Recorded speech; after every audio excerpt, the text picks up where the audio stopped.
देखिए, मकसद किसी भी तरीके से आपको डराना नहीं है। मकसद ये है कि आपको सही जानकारी रहे और सरकार भी इसीलिए अलग-अलग राज्यों में बात करके प्रशासन के ज़रिए तैयारियां अपनी जनता के लिए कर रही है।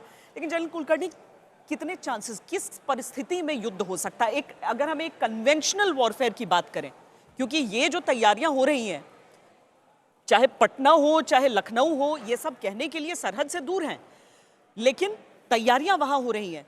तो कितनी गुंजाइश आपको लग रही है कि कन्वेंशनल वॉर हो सकता है? हाँ, बहुत बहुत धन्यवाद श्वेता जी। सबसे पहले नो पैनिक, डरने वाली बात नहीं, घबराने वाली बात नहीं। हम जितने बैठे हैं यहाँ पे, हमने 1965 के वक्त भी देखा है बचपन में क्या हुआ, 71 की लड़ाई में देखा है क्या हुआ, किस तरीके से सायरन बजते हैं, कहाँ पे हम लोगों ने प्रोटेक्शन के लिए जाना है, कहाँ मोर्चे खुदते थे, कहाँ हम लोग बचने के लिए जाते थे, किस तरीके से जब ब्लैकआउट होता था तो शीशों के ऊपर किस तरीके से हम कार्बन पेपर लगाते थे जिससे कि लाइट बाहर ना जाए।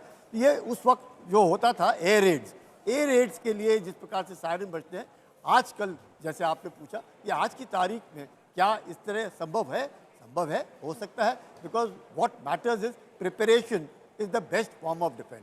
जब आप घबराएंगे नहीं, कतराएंगे नहीं, अब आप देखिएगा अब मेट्रोज हैं, अंडरग्राउंड मेट्रोज हैं, वहाँ पर आप जाकर शरण ले सकते हैं। बेसिकली यूक्रेन में भी वहीं पर लोग शरण ले रहे थे, यूक्रेन में भी। और अपने फ्लाईओवर्स हैं, फ्लाईओवर्स के नीचे आप देखते हैं कितनी जगह बनी है, वहाँ पे जाके आप शरण लग सकते हैं। जब सायरन बजते हैं, आप रास्ते के ऊपर हैं, आप गाड़ियाँ साइड में लगाते हैं, अब वहाँ पे जाके शरण। मकसद ये है कि कम से कम फिजिकल कैजुअलिटीज़ हो। प्रॉपर्टी नो प्रॉब्लम, प्रॉपर्टी कभी भी आ सकती है, लेकिन सवाल ये है क्या दुश्मन में इतनी काबिलियत है? ज़रूर यह है नहीं, उनके पास भी एयरक्राफ्ट हैं जो लॉन्ग डिस्टेंस फ्लाई कर सकते हैं।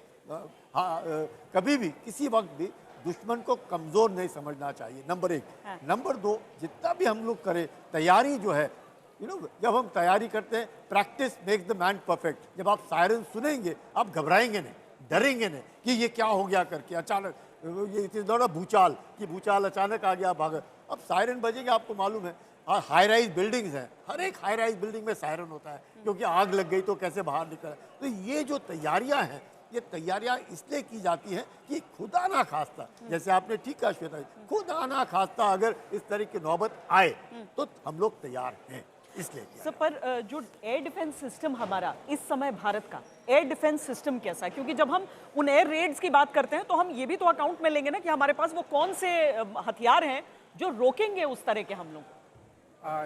श्वेता, आपके माध्यम से ये बताना चाहूँगा, जो हमारी एयर डिफेंस सिस्टम है जिसको multi layered air defence system बोलते हैं, जिसमें S-400 भी आता है, हमारे बाकी आकाश, बराक और जितने और मिसाइल्स हैं वो भी आते हैं, और नीचे चल कर के भी हमारे टू द पॉइंट डिफेंस के भी सिस्टम्स होते हैं।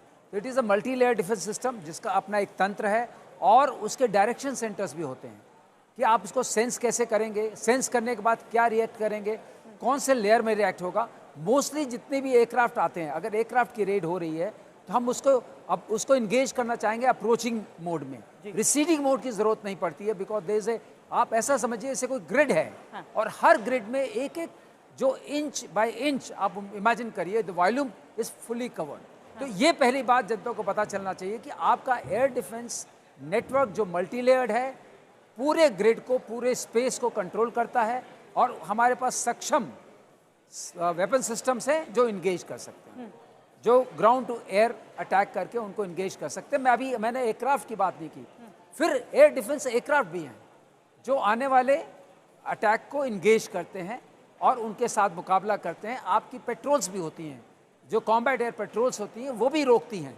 तो रोकने के बहुत माध्यम है, जहाँ आपको समझ लीजिए स्पेस से लेकर के, एयर से लेकर से, ग्राउंड से लेकर के, और अगर ये सी के एरिया से आ रहा है तो उसको भी रोकने के माध्यम है। तो ये बात होगी। लेकिन हम जिसको बोलते हैं लास्ट माइल प्रोटेक्शन शील्ड, कि हम अगर एक पेनिट्रेट कर जाता है जहाज या अटैक की संभावना है, तो हम अपने लोगों को पैसिव एयर डिफेंस में कैसे ट्रेन करें, इसको PAD बोलते हैं। तो इसके 3 फेजेस होते हैं। प्री अटैक फेज होता है, फिर अटैक फेज होता है, और थर्ड है पोस्ट अटैक फेज।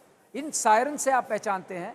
और एयरफोर्स, जो एयरफोर्स फॉर्मेशंस हैं, वो इसको सिविल डिफेंस को देती हैं, वहाँ से होमगार्ड्स भी इसमें काम आते हैं। मेडिकल जो हॉस्पिटल्स वगैरह हैं वो लोग भी इसमें काम में आते हैं। सब मिला जुल के इस पूरे जो तंत्र है, अगर हम उसको एक्टिवेट नहीं करेंगे, उसको एक बार देखेंगे नहीं, तो जो जो चीज़ें मिसिंग हैं या गैप्स हैं उनको हम फुलफिल नहीं कर पाएंगे। इसलिए ये एक्सरसाइज मेरे ख्याल से एक और काम करती है जो इन सबसे ऊपर है, साइकोलॉजिकली कंट्री को प्रिपेयर करती है कि आप यूनिफाइड हैं, आप प्रोटेक्टेड हैं और अपने को भी प्रोटेक्ट कर सकते हैं। और आजकल नेचुरली माध्यम बदल गए हैं, क्योंकि मेट्रो स्टेशन हर जगह है, मेट्रो स्टेशन वो बहुत काम में आ सकते हैं। यूक्रेन और रशिया वॉर में हम लोगों ने बहुत कवर किया था, उसमें आप देखते थे जब भी सायरन होता था कीव के ऊपर तो लोग अपना मेट्रो स्टेशन के नीचे घुस जाते थे। तो there are natural covers and there are some covers वगैरह भी, मतलब बेसिकली तो जनरल सिवाच ये भी हो जाता है ना कि अगर कोई बॉम्बिंग हो रही है तो आप उसके शार्पनल से बचें, आप जमीन पर इसीलिए लेटने की ट्रेनिंग, अगर आपके पास कोई ऐसी आड़ नहीं भी है तो आप जहां पर हैं वहां पर आप जमीन पर लेट जाते हैं।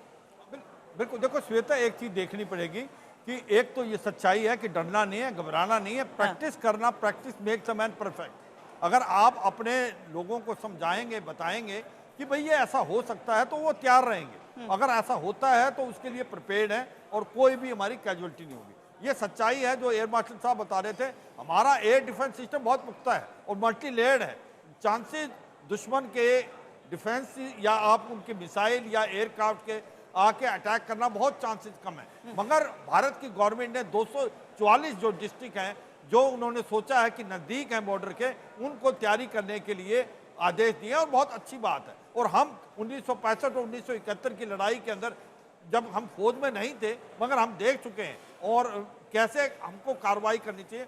उस टाइम जो जागरूकता थी, ये बिल्कुल ठीक है, बहुत ज़्यादा थी लोगों के अंदर कि किस प्रकार से आप ब्लैकआउट करें, आप कोई लाइट ना जलाएं, आप अपने घर की लाइट अगर जलाते हैं तो आप कार्बन पेपर लगाएं, तो आप तैयार थे। अब बात आती है कि आज की तारीख में अगर आपने जो क्वेश्चन पूछा, अगर बाहर हैं तो क्या करें। अगर आप गाड़ी चला रहे हैं तो सबसे पहले तो आप क्या करें, गाड़ी को रोकें, साइड में करें, वहाँ से निकलें और जाके आप एक प्रकार अपना पोस्चर बनाएं, आप जमीन पे लेटें और जमीन को नीचे की तरफ देखें और हाथ जो हैं वो अपने आप एक प्रकार हेड पे रखें पीछे।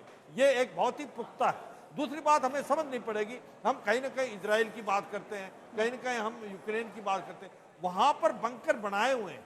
जैसे अभी हम मान लो, जैसे मैं लाइन ऑफ कंट्रोल पे था LC पे, ब्रिगेड कमांड की मच्छल में, वहाँ 24 घंटे में से 10 से 11 घंटे एक बम्बार्डमेंट हो, आर्टिफायर होता था, मगर वहाँ बंकर थे, उसमें कुछ नहीं पता चलता। ऐसा नहीं है यहाँ पर, इसलिए पैनिक करना नहीं है। जो आपने बताया स्टेयर केस है, उसके नीचे आप जा सकते हो, या आपके जो जिस तरीके बता रहे थे मेट्रो स्टेशन है वो भी प्रूव है, ब्रिज के नीचे भी आप जा सकते हैं। मगर घबराना नहीं है, पैनिक होकर घर से बाहर निकलने की कोशिश नहीं करना। जब वो ब्लैकआउट हो जाएगा तो लाइटें चली जाएंगी तो आपके जो लिफ्ट सिस्टम नहीं काम करेगा। तो ये आपको सोचना है, आपको अपना कम पोस्चर, अगर आप ओपन में भी हैं, घर में आप दीवार के नजदीक जाएं, ओपन में भी हैं अगर घर के अंदर, तो जो टेबल है उसके नीचे छिपे। तो ये एक प्रकार से ड्रिल है, इसको बताना है। दूसरी बात मैं ये कहूँगा कि जो हमारी सिविल डिफेंस है वो उनकी ये जिम्मेवारी है, ब्रीफ करें, NCC का इस्तेमाल करें रियर एरिया सिक्योरिटी के लिए, अपने लोगों को जागरूक करें, तैयार करें। इसका कतई मतलब नहीं कि ये ऐसा होगा। अगर आप if you are prepared for the worst case scenario, तो अगर ये होता है तो हम बिल्कुल भी पैनिक नहीं करेंगे। ये मुझे लगता है इस ड्रिल का है और हमारे अंदर काबिलियत और क्षमता है।